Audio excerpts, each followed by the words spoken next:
Hello everyone, कैसे हो आप सब। I hope you all are doing great. आशुलिपि पाठशाला में आपका स्वागत है। आज मैं आपको अध्याय 16 पाठ है 19 और ये वीडियो भाग 2 है इस चैप्टर का। इसके पहले भाग में मैंने आपको इस चैप्टर के आधे रूल्स समझा दिए हैं। इस वीडियो में हम बाकी के बचे हुए रूल्स को कवर करेंगे और इसी रूल्स को फॉलो करते हुए हम अगली वीडियो में अभ्यास बनाना सीखेंगे। तो चलिए शुरू करते हैं। अगला रूल है नंबर 4, सन आंकड़ा। आइए देखते हैं कि सन आंकड़ा क्या होता है। तालव्य 109, आधा तालव्य 109, अक्षर 9, मूर्धन्य 109 तथा मूर्धन्य 109 की ध्वनि को रेखाक्षरों के अंत में 9 आंकड़े के समान एक बड़े आंकड़े से दर्शाया जाता है। यानी कि इस रूल के कहने का मतलब है कि 109, 69 या 109 इस तरह के जितने भी ध्वनि हैं, अगर रेखाक्षर के अंत में आ रहे हैं तो हम रेखाक्षर के अंत में 9 आंकड़े के जैसा एक बड़ा आंकड़ा लगाएंगे। अब हम देखते हैं सन आंकड़े लगाने के नियम। नंबर क, वक्र रेखाक्षरों के भीतर अंत में 9 आंकड़े के स्थान पर बड़ा आंकड़ा लिखा जाता है। यानी कि इस रूल के कहने का मतलब है जहाँ भी वक्र रेखाक्षर है, यानी कि इसमें 9 का हुक लगा हुआ है, तो वहाँ पे हम एक बड़े से आंकड़े को लगाएंगे, यानी 9 का हुक थोड़ा बड़ा करके लिखेंगे। तो एग्ज़ाम्पल आप देख सकते हो, जैसे मिशन है तो इसके आखिर में 9 का बड़ा हुक लगाना है हमें। जैसे कमीशन है तो इसमें 9 का हुक को बड़ा लिखा है हमने। स्टेशन, नेशन, फैशन, निमेशन, इन सब में हमने बड़ा आंकड़ा लगाया है। तो यहाँ पे आप देख सकते हो कि मैंने इसे लिखकर भी आपको समझाने की कोशिश की है कि सन आंकड़ा हमें कब लगाना है, कौन सी ध्वनि आखिर में आएगी तो हमें सन आंकड़ा लास्ट में लगाना है। जैसे तालव्य 109 आएगा या आधा तालव्य 109, अक्षर 9, आधा मूर्धन्य 109 तथा पूरा मूर्धन्य 109 की अगर ध्वनि लास्ट में आ रही है तब हमें सन आंकड़ा बड़ा करके लिखना है, उसे दर्शाना है। यहाँ पे मैंने आपको एग्ज़ाम्पल से भी समझाने की कोशिश की है सन आंकड़े लगाने के नियम। तो पहला एग्ज़ाम्पल है मिशन, इसमें 109 लास्ट में आ रहा है तो हम यहाँ सन आंकड़ा लगाएंगे 9 का बड़ा हुक के साथ। अगला है कमीशन, इसमें भी 109 लास्ट में आ रहा है, यानी कि सन आंकड़ा इसमें भी लगेगा, 9 का बड़ा आंकड़ा मैंने लगाया। स्टेशन, इसमें भी 109 है तो इसमें भी सन आंकड़ा लगेगा।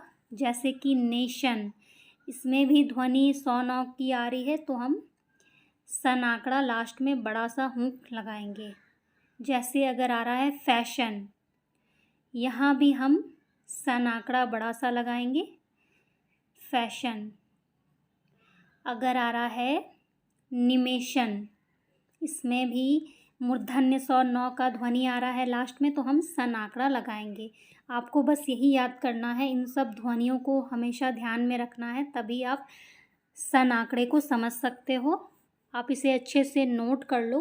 अब हम आगे देखते हैं कि सीधे रेखाक्षरों में सन आंकड़ा किस तरफ लगाएंगे।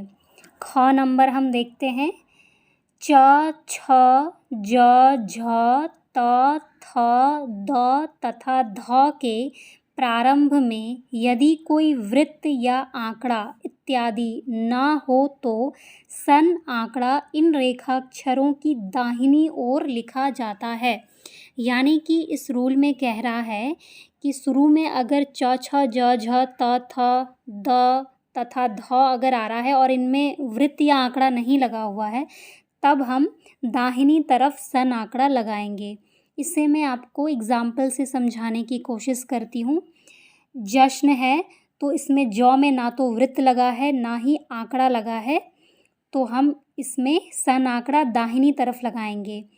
जैसे दूषण है तो इसमें ना तो वृत्त लगा है ना ही कोई आंकड़ा लग रहा है, सिर्फ द है, तो हम इसमें भी दाहिनी तरफ ही लगाएंगे। बाकी सब एग्जाम्पल में भी हम इसी तरह करेंगे। जैसे चौशन है, इसमें भी वृत्त ना ही आंकड़ा लगा है कोई शुरू में। निर्देशन, तोषण, जोशन, इन सब में के शुरू में वृत्त या आंकड़ा कुछ भी नहीं लगा हुआ है, तो हम इसमें दाहिनी तरफ सन आंकड़ा लगाएंगे। इसे मैं आपको लिख कर दिखाती हूँ, फिर आपको अच्छे से समझ आएगा। तो चलिए देखते हैं। तो यहाँ पे मैंने सारे एग्जाम्पल लिख दिए हैं। जश्न, दूषण, चौशन, निर्देशन, तोषण, जोशन, इन सब के शुरू में ना तो वृत्त ना ही आंकड़ा आ रहा है, तो हम दाहिनी तरफ सन आंकड़ा लगाएंगे। अगला है दूषण, अगला है चौशन, इसमें भी हमने दाहिनी तरफ लगाया है चौशन। अगला है निर्देशन, इसमें भी हम दाहिनी तरफ सन आंकड़ा लगाएंगे। अगला है तोषण, इसमें भी हमने दाहिनी तरफ सन आंकड़ा लगाया है। अगला है जोशन, इसमें भी हमने दाहिनी तरफ लगाया है। तो इसे आप अच्छे से नोट कर लो। ये ख नंबर है। आगे हम देखते हैं गौ नंबर रूल क्या कह रहा है। नंबर गौ नंबर में है कि जब सीधे रेखाक्षरों के प्रारंभ में कोई आंकड़ा इत्यादि ना हो तो सन आंकड़ा च, छ, ज, झ, त, थ, द तथा ध को छोड़कर अन्य सीधे रेखाक्षरों में सबसे आखिर के ध्वनित स्वर की विपरीत दिशा में लगाया जाता है। यानी कि इसके पहले रूल में हमने पढ़ा कि च, छ, ज, झ, त, थ, द तथा ध के प्रारंभ में यदि कोई वृत्त या आंकड़ा नहीं होगा तो हम दाहिनी तरफ सन आंकड़ा लगाएंगे। यहाँ पे है कि च, छ, ज, झ, त, थ, द तथा ध को छोड़कर अन्य सभी सीधे रेखाक्षर में सबसे आखिर में जो स्वर ध्वनित हो रहा है उसकी विपरीत दिशा में हमें सन आंकड़ा लगाना है। तो इसे मैं आपको एग्जाम्पल से समझाती हूँ। जैसे भूषण है, तो इसमें भू का जो आखिर में स्वर आ रहा है उसकी ही विपरीत दिशा में सन आंकड़ा हम लगाएंगे। जैसे रोशन है, तो रो का जहाँ स्वर लग रहा है आखिर में उसकी विपरीत दिशा में हम सन आंकड़ा लगाएंगे। जैसे पोषण है, तो पो का स्वर जिस तरफ लग रहा है उसकी विपरीत दिशा में हम सन आंकड़ा लगाएंगे। एक्शन में भी सेम वही है। ए का जहाँ पे स्वर लग रहा है उसकी ठीक विपरीत दिशा में हम सन आंकड़ा लगाएंगे। जैसे भीषण है, तो भी का जहाँ स्वर लग रहा है उसकी विपरीत दिशा में यहाँ पे सन आंकड़ा लगाया है। जैसे नागासन है, तो इसमें नागा का जो स्वर लगा है उसके ठीक विपरीत दिशा में सन आंकड़ा लगा है। इस एग्जाम्पल को मैं आपको लिखकर भी दिखाती हूँ, फिर आपको अच्छे से समझ आ जाएगा। तो चलिए देखते हैं। तो यहाँ पे मैंने सारे एग्जाम्पल लिख लिए हैं। पहला है भूषण, इसे हम लाइन को काटते हुए लिखेंगे और भू के विपरीत दिशा में सन आंकड़ा लगाएंगे। रोशन, ये लाइन पे होगा और रो के विपरीत दिशा में सन आंकड़ा लगेगा। पोषण, ये लाइन पे ही होगा। एक्शन, ए के विपरीत दिशा में हमने सन आंकड़ा लगाया है। भीषण, लाइन को काटते हुए भी के विपरीत दिशा में, भी स्वर के विपरीत दिशा में हमने सन आंकड़ा लगाया है। नागासन, लाइन के ऊपर ना गा सन, ना और गा के विपरीत दिशा में हमने सन आंकड़ा लगाया है। आई होप आप इसे अच्छे से समझ गए होंगे। अब आप इसे अच्छे से नोट कर लो और इसकी अच्छे से प्रैक्टिस करते रहना। तो अब हम अगला रूल देखते हैं, नंबर घ।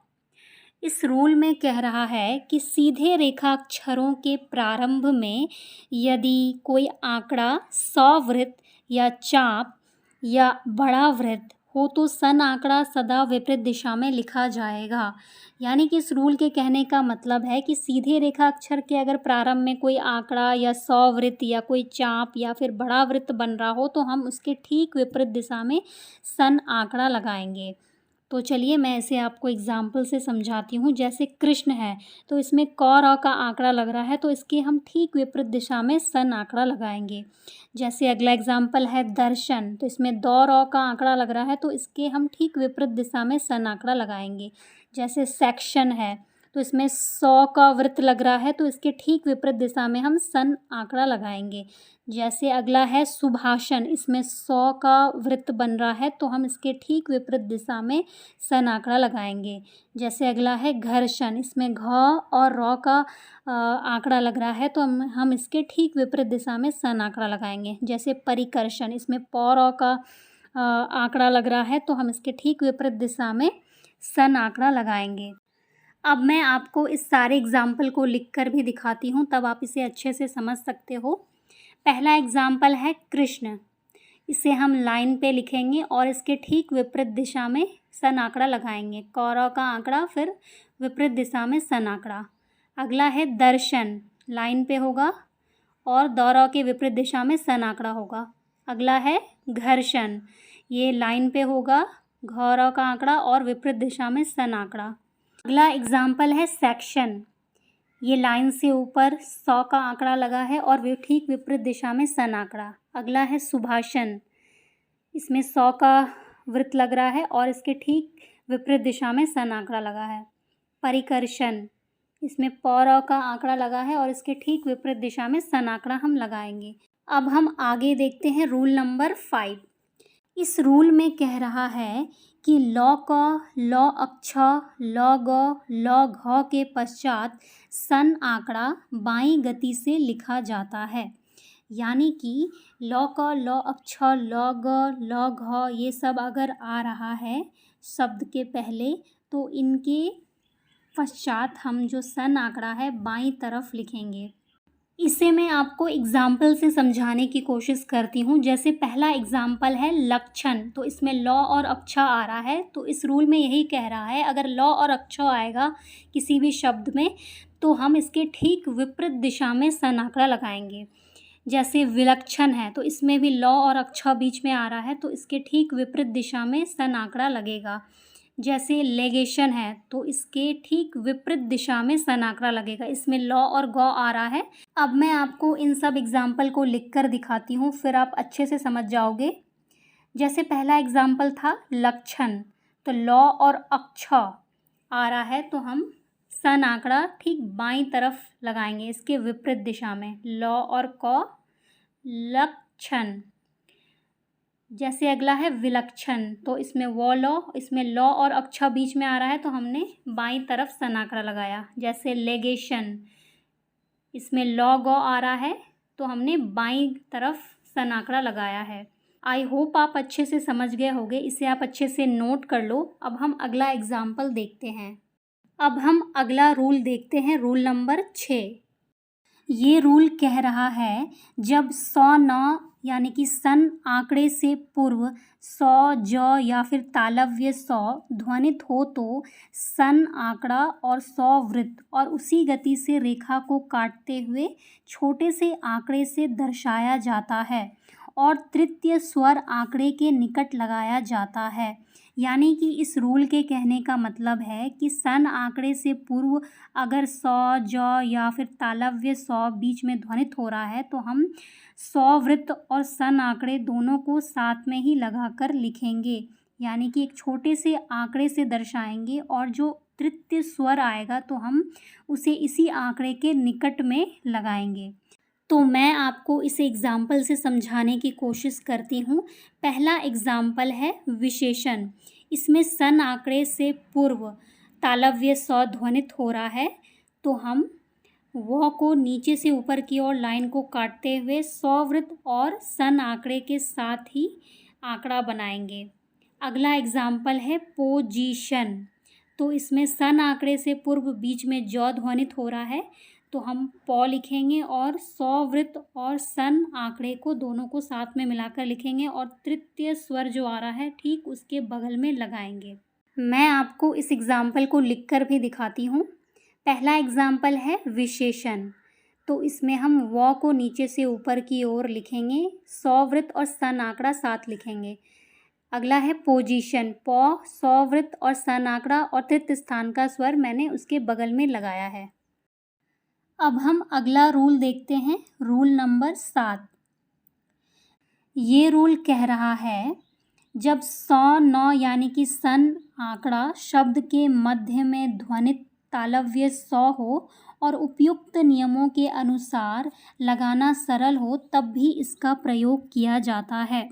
यानी कि इस रूल के कहने का मतलब है जब सन आंकड़ा शब्द के मध्य में आ रहा है और तालव्य सौ ध्वनित हो रहा है तो उपयुक्त नियमों के अनुसार हम इसे सरल तरीके से इसका प्रयोग कर सकते हैं। मैं आपको इसे एग्ज़ाम्पल से समझाने की कोशिश करती हूँ, फिर आप अच्छे से समझ जाओगे। जैसे कि पहला एग्ज़ाम्पल है फैशनेबल, यानी कि यहाँ पे सौ नौ यानी सन आंकड़ा भी बन रहा है और तालव्य सौ भी ध्वनित हो रहा है, तो हम यहाँ फॉ और सन आंकड़ा लगाएंगे, फॉ के साथ बड़ा सा आंकड़ा यानी कि हूक जैसा और फिर बॉ लॉ लिख देंगे। ये हो गया फैशनेबल। अगला एग्ज़ाम्पल है नेशनल, इसमें भी सौ नौ का सन आंकड़ा आ रहा है और तालव्य सौ भी बीच में ध्वनित हो रहा है, तो हम इसमें सन आंकड़ा किस तरह नौ के साथ लगाएंगे, नौ के साथ हमने सन आंकड़ा लगाया और फिर लॉ लिख दिया, ये हो गया नेशनल। अगला एग्ज़ाम्पल है कमिश्नर, इसमें भी सौ नौ का सन आंकड़ा बीच में आ रहा है और तालव्य सौ ध्वनित हो रहा है, तो हम क मौ के साथ ही सन आंकड़ा लगाएंगे और रॉ लिख देंगे, तो ये हो गया कमिश्नर। मैं आपको इस एग्ज़ाम्पल को लिखकर भी दिखाती हूँ, फिर आप इसे अच्छे से समझ जाओगे कि ये रूल क्या कह रहा है। तो चलिए देखते हैं। पहला एग्ज़ाम्पल है फैशनेबल, तो फॉ के साथ हमने सन आंकड़ा लगाया और बॉलॉ लिख दिया, ये हो गया फैशनेबल। अगला है नेशनल, नौ के साथ हमने सन आंकड़ा लगाया और लॉ लिख दिया, ये हो गया नेशनल। अगला है कमिश्नर, तो क मौ के साथ हमने सन आंकड़ा लगाया और रॉ लिख दिया, तो ये हो गया कमिश्नर। आई होप आप यहाँ तक समझ गए होंगे। अब हम अगला रूल देखते हैं, संक्षिप्त व। ये रूल कह रहा है शब्दों के मध्य में रेखाक्षर व का जहाँ लिखना संभव ना हो या उसके प्रयोग से अच्छी रेखाकृति ना बनती हो तो रेखाक्षर व के लिए दो प्रकार के अर्धवृत्तों का प्रयोग किया जाता है। जिस स्वर से पूर्व वे ध्वनित हो उस स्वर स्थान पर बिंदु से व्यक्त किए जाने वाले स्वरों के स्थान पर अर्धवृत्त जिसका मुंह आगे की ओर खुले और ध्वनित डैश स्वरों के स्थान पर अर्धवृत्त जिसका मुंह पीछे की ओर खुले से दर्शाया जाता है। तो इस रूल के कहने का मतलब ये है कि जहाँ पे व को लगाना संभव ना हो, किसी भी रेखाक्षर के बीच में अगर व आ रहा है और वहाँ पे हम उसे सही से नहीं लगा पा रहे हैं या रेखाकृति सही नहीं बन रही है, तो उस जगह पे हमें संक्षिप्त व का प्रयोग करना है। संक्षिप्त व जो है वो दो प्रकार के अर्धवृत्तों का प्रयोग करके बनता है, यानी कि हमें एक वृत्त लेना है और उसे दो भाग में काट देना है। तो उस वृत्त का जो लेफ़्ट साइड का भाग होगा वो लगेगा स्वर स्थान की जगह पे और जो राइट साइड का वृत्त बचेगा वो लगेगा बिंदु स्वर जहाँ आएगा, तो वहाँ पे हम उस वृत्त को लगाएंगे। जैसे कि आप स्क्रीन पे देख सकते हो कि स्वर स्थान पे जो राइट साइड का अर्धवृत्त है तो वो लगेगा वा, वे, वी के जगह पे, और जो बिंदु स्वर का अर्धवृत्त राइट साइड का बचा है तो वो लगेगा वो, वू, इन सब जगह पे लगेगा। तो मैं आपको इसे एग्ज़ाम्पल से समझाने की कोशिश करती हूँ, हम एग्ज़ाम्पल से इसे अच्छे से समझेंगे। तो चलिए देखते हैं। पहले आप मेरी वीडियो को पॉज करके इसे आप अच्छे से नोट कर लो और हो सके तो आप इसे याद कर लेना ताकि आपको आगे के अभ्यास बनाने में आसानी हो। अब हम इसे एग्ज़ाम्पल से समझने की कोशिश करते हैं। पहला एग्ज़ाम्पल है लाजवंती, तो इसमें वो जो है बिंदु स्वर स्थान पे लगने वाला अर्धवृत्त वो लगेगा, लॉ जो है लाइन से ऊपर है लाजवंती। अगला है मशवरा, तो तो इसमें स्वर स्थान पे लगने वाला अर्धवृत्त वो लगेगा लेफ्ट साइड वाला। अगला है टीटवाल, इसमें स्वर स्थान पे लगने वाला अर्धवृत्त वो लगेगा लेफ्ट साइड वाला। अगला है मशविदा, इसमें भी स्वर स्थान पे लगने वाला अर्धवृत्त वो लगेगा। अगला है तजवीज, इसमें भी स्वर स्थान पे लगने वाला अर्धवृत्त वो हम लगाएंगे तजवीज।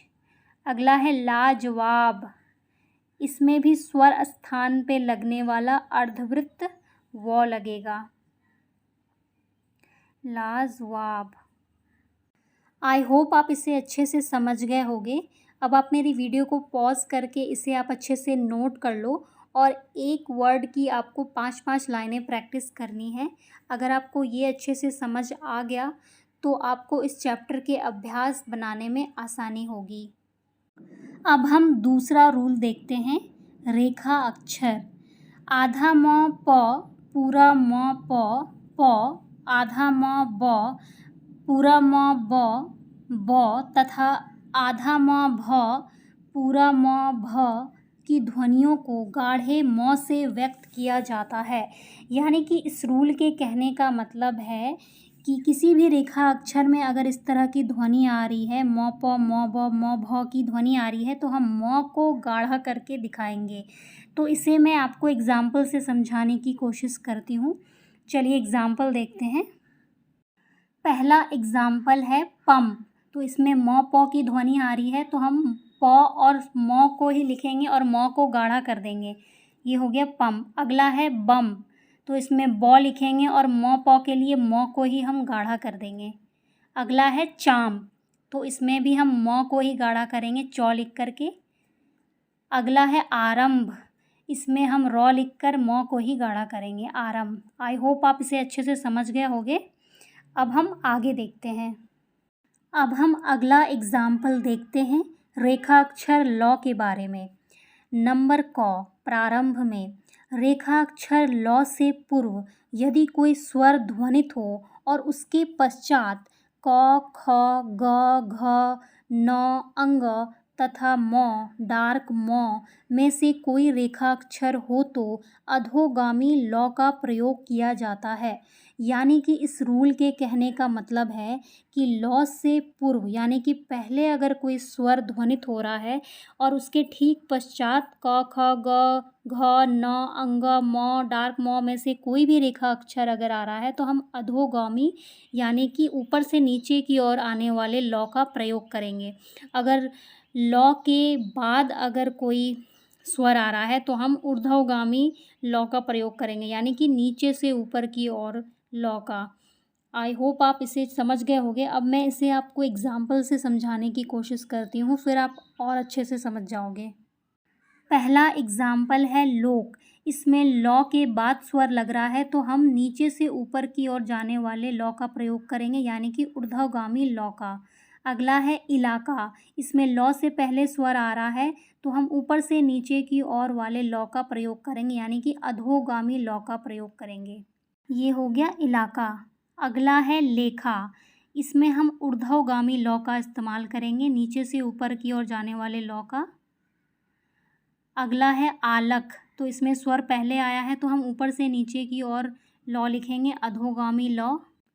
अगला एग्जाम्पल है लान, तो इसमें ल के बाद स्वर आया है तो हम ऊर्ध्वगामी ल का प्रयोग करेंगे, नीचे से ऊपर की ओर। अगला है लोम, इसमें भी ल के बाद स्वर आया है तो नीचे से ऊपर वाले ल का प्रयोग करेंगे, ऊर्ध्वगामी। अगला है ऐलान, इसमें स्वर पहले आया है तो अधोगामी ल का प्रयोग करेंगे, ऊपर से नीचे की ओर आने वाले ल का ऐलान। अगला है इलाम, इसमें भी ल पहले आया है तो अधोगामी ल लगेगा यहाँ भी, इलाम। आई होप आप यहाँ तक अच्छे से समझ गए होंगे। अब हम अगला रूल देखते हैं, रूल नंबर ख, मध्य में। जब ल रेखा अक्षरों क, ख, ग, घ, म, फ तथा डार्क म के मध्य में आ रहा हो तो अधोगामी ल का प्रयोग होता है, यानी कि ऊपर से नीचे की ओर आने वाले ल का हम प्रयोग करेंगे। इस रूल के कहने का मतलब है जब लौ रेखाक्षरों क ख ग घ म फ डार्क म इन सब के बीच में अगर आ रहा हो तो हम अधोगामी लॉ का प्रयोग करेंगे, यानी कि ऊपर से नीचे की ओर आने वाले लॉ का प्रयोग करेंगे। तो इसे मैं आपको एग्जाम्पल से समझाने की कोशिश करती हूँ, फिर आप इसे अच्छे से समझ जाओगे। पहला एग्जाम्पल है कोलंबू। तो इसमें क के बीच में लॉ आ रहा है और म ब यानी कि डार्क म भी आ रहा है, तो हम अधोगामी लॉ का इस्तेमाल करेंगे, कोलंबू। अगला है कोलमूला। इसमें भी लॉ बीच में आ रहा है तो हम अधोगामी लॉ लगाएंगे, कोलमूला।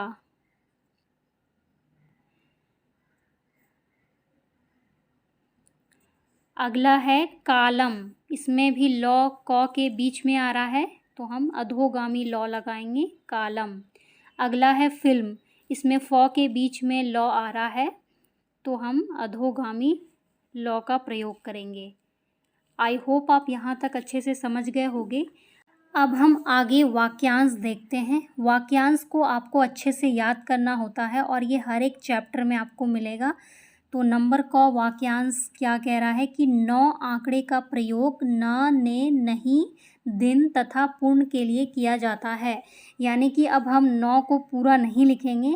अगर भी कहीं भी न, ने, नहीं, दिन, पूर्ण आ रहा है तो सिर्फ हम 9 का आंकड़ा ही लगाएंगे। तो इस वाक्यांश में यही बताया गया है। इसे आपको अच्छे से नोट करना है और एक एक वाक्यांश को 5-5 बार अगर आप लिखोगे तो इसे आप अच्छे से याद कर सकते हो। अगर आपको वाक्यांश याद हो जाएगा तो कोई भी अभ्यास बनाने में आपको आसानी होगी। पहला वाक्यांश है राष्ट्रपति ने। तो ने के लिए 9 का ही सिर्फ आंकड़ा लगेगा, लाइन पे राष्ट्रपति ने। अगला है हमने कहा। तो इस यहाँ भी ने के लिए 9 का आंकड़ा लगेगा, हमने कहा।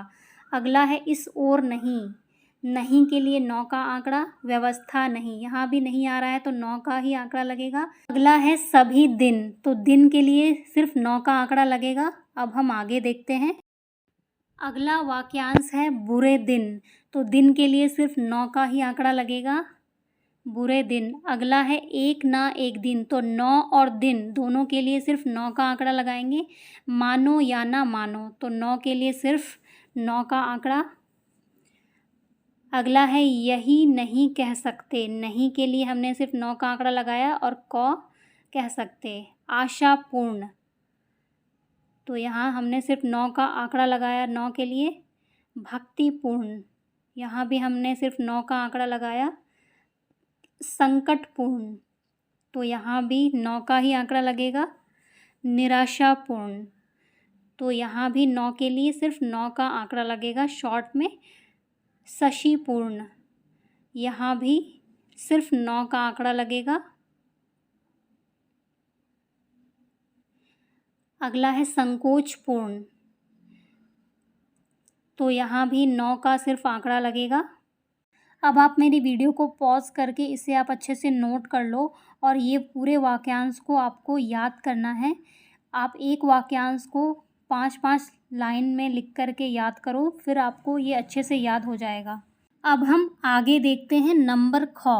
वाक्यांशों में फ व आंकड़े के भीतर छोटा सा सौ वृत्त लगाने से सौ तथा व सौ की ध्वनियों को व्यक्त किया जाता है। यानी कि इस रूल के कहने का मतलब है कि वाक्यांश में ही सिर्फ फ और व आंकड़े के भीतर ही अगर हम 100 वृत्त छोटा सा लगा देंगे तो व 100 और 100 की ध्वनियों को व्यक्त कर सकते हैं। तो इसे मैं आपको एग्जाम्पल से समझाने की कोशिश करती हूँ, फिर आपको समझ आ जाएगा। पहला एग्जाम्पल है बर्फ़ से। तो इसमें हम फ के अंदर ही 100 का वृत्त लगाएंगे। फ के अंदर ही हमने 100 का वृत्त लगाया। अगला है दरिया से। तो इसमें य के अंदर 100 का वृत्त लगाएंगे। अगला है विजय से। तो य के अंदर 100 का वृत्त लगेगा।